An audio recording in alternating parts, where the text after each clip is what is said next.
Hello दोस्तों, कैसे हो आप सब। तो दोस्तों आज के इस वीडियो में 516 का अभाज्य गुणनखंड निकालेंगे और आप लोगों को भी हम सिखलाएंगे कि आप लोग भी कैसे अभाज्य गुणनखंड यानी कि प्राइम फैक्टर निकालिएगा। इसलिए दोस्तों आप लोग इस वीडियो को ध्यानपूर्वक ही देखते रहिएगा। तो देखिए दोस्तों, जब भी आप लोग अभाज्य गुणनखंड निकालिएगा ना, तो सबसे पहले कुछ इस तरह का लकीर खींच लीजिएगा, जैसा कि हम यहाँ पर पहले से खींचे हुए हैं।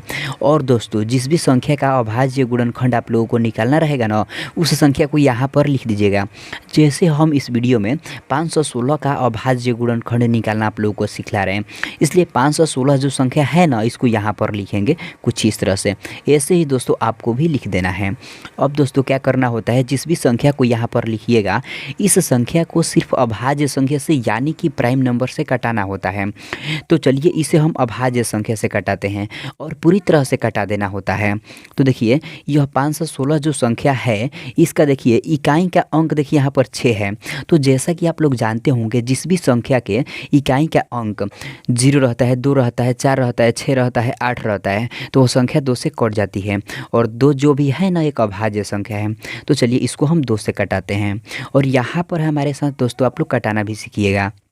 देखिए दोस्तों यहाँ पर तो पहले 5 है, तो दोस्तों क्या करना होता है, इस 2 का पहाड़ा पढ़ना होता है और इसको कटाना होता है। तो यहाँ पर तो पहले 5 है, तो दोस्तों 2 के पहाड़ा में यानी कि 2 के टेबल में 5 तो आता ही नहीं है। तो क्या करेंगे दोस्तों, इस 5 में से इस 1 के पास 1 भेज देंगे। तो देखिए दोस्तों यह तो 5 था, लेकिन 5 में से जब इधर हम 1 भेज दिए तो ये कितना हो गया, 4 हो गया। तो दोस्तों क्या करेंगे, इस 4 को 2 से 2 बार में कटा दें, क्योंकि 2 दूनी के 4 होता है।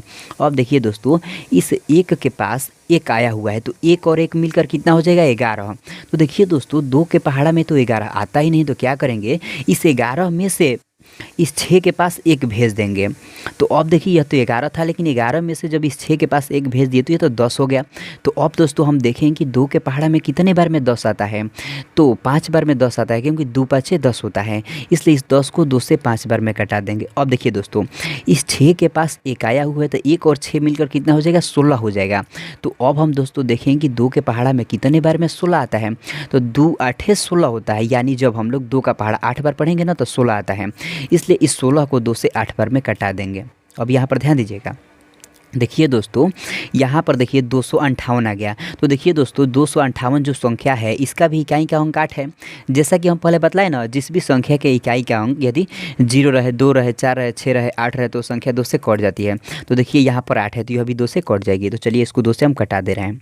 अब यहाँ पर ध्यान दीजिएगा, यहाँ पर पहले 2 है, तो क्या करेंगे, इस 2 से इस 2 को एक बार में कटा देंगे। अब देखिए दोस्तों यहाँ पर तो 5 है, तो देखिए दोस्तों 2 के पहाड़ा में तो 5 आता ही नहीं। तो क्या करेंगे, इस 5 में से 1 इधर 8 की तरफ भेज देंगे, तो ये कितना हो जाएगा, 4 हो जाएगा। तो इस 4 को 2 से 2 बार में कटा देंगे, क्योंकि 2 दूनी के 4 होता है। अब देखिए दोस्तों इस 8 के पास 1 आया हुआ है, तो 1 और 8 मिलकर कितना हो जाएगा, 18 हो जाएगा। तो अब दोस्तों हम देखें कि इस 2 के पहाड़ा में कितने बार में 18 आता है, तो 2 9 18 होता है। इसलिए इस 18 को 2 से 9 बार में कटा देंगे। अब यहाँ पर ध्यान दीजिएगा दोस्तों, यहाँ पर देखिए यहाँ पर आ गया 129। तो 129 जो है यह संख्या, इसका इकाई का अंक देखिए यहाँ पर 9 है, तो यह तो अब 2 से नहीं कटेगी। अब देखिए दोस्तों हम देखें क्या यह 3 से कटेगी। तो दोस्तों देखिए 3 से कटने का किसी भी संख्या का नियम होता है। कोई भी संख्या 3 से तब कटती है जब उस संख्या के अंकों का योग 3 से कट जाता है। तो यहाँ पर देखिए यह 129 जो संख्या है ना, इस सभी अंकों को जोड़ेंगे। तो देखिए 1 में 2 जोड़ेंगे तो कितना होगा, 3 होगा, और 3 में 9 जोड़ेंगे तो कितना होगा, 12 होगा। तो 12 जो है ना, वो 3 से विभाजित हो जाता है, यानी कट जाता है। इसीलिए यह 129 जो संख्या यह 3 से कट जाएगी। तो चलिए इसको हम 3 से कटा दे रहे हैं। तो यहाँ पर देखिए पहले 12 है, तो देखेंगे कि 3 के पहाड़ा में कितने बार में 12 आता है, तो 3 चौके 12 होता है। इसलिए इस 12 को 3 से 4 बार में कटा देंगे। अब देखिए यहाँ पर तो 9 है, तो अब हम देखेंगे कि 3 के पहाड़ा में कितने बार में 9 आता है, तो तितरी के 9 होता है। इसलिए इस 9 को 3 से 3 बार में कटा देंगे। अब यहाँ पर ध्यान दीजिए, यहाँ पर तो 43 आ गया। तो जैसा कि आप लोग जानते होंगे 43 जो है एक अभाज्य संख्या है, तो 43 तो सिर्फ 43 से नहीं कटेगा, तो 43 को 43 से कटा देंगे, तो यह एक बार में कट जाएगा। अब देखिए दोस्तों, देखिए 516 जो संख्या है, इसको पूरी तरह से सिर्फ हम अभाज्य संख्या से कटा लिए हुए हैं। अब हम यहाँ पर लिखेंगे, जैसा कि आप लोगों को भी लिखना है, हम यहाँ पर लिखेंगे 516 का अभाज्य गुणनखंड। ऐसे ही दोस्तों आप लोगों को भी लिख लेना है।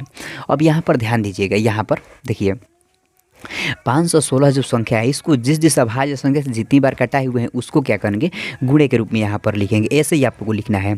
तो देखिए 516 जो संख्या है ना, देखिए 2 बार 2 से कटा है और 1 बार 3 से और 1 बार 43 से। तो लिखेंगे 2 गुणे 3 गुणे 43। तो देखिए दोस्तों जो यही आ गया ना 2 गुणे 3 गुणे 43, यही क्या हो गया 516 का अभाज्य गुणनखंड यानी प्राइम फैक्टर हो गया।